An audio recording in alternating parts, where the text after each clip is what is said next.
गरुड़ पुराण में बताया गया है कि शव को अकेला छोड़ने से आसपास भटकने वाली बुरी आत्माएं मृतक के शरीर में प्रवेश कर सकती हैं। इससे न सिर्फ मृतक के शरीर बल्कि परिवार वालों भी खतरा हो सकता है।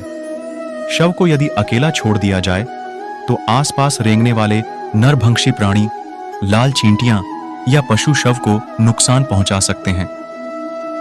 जन्म और मृत्यु दोनों नियति हैं। जिसका जन्म हुआ है उसका मरना भी निश्चित है और यह अटल सत्य है। लेकिन जन्म मरण के इस चक्र में व्यक्ति अपने कर्मों और चित्त की दशा के अनुसार ही स्वर्ग या नरक को प्राप्त करता है।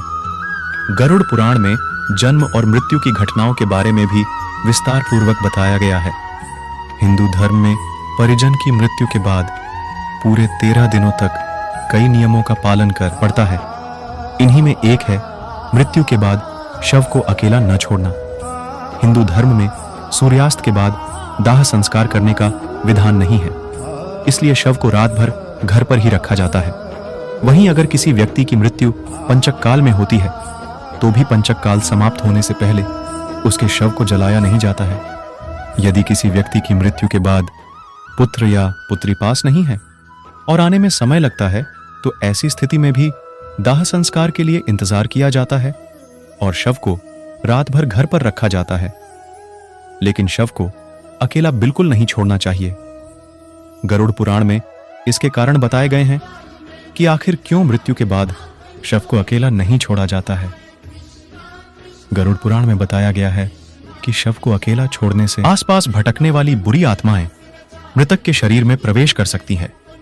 इससे न सिर्फ मृतक के शरीर बल्कि परिवार वालों भी खतरा हो सकता है।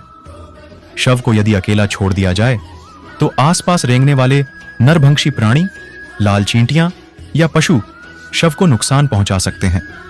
इसलिए जब तक शव का दाह संस्कार नहीं हो जाता है, घर का कोई एक व्यक्ति उसके पास ही बैठा रहता है।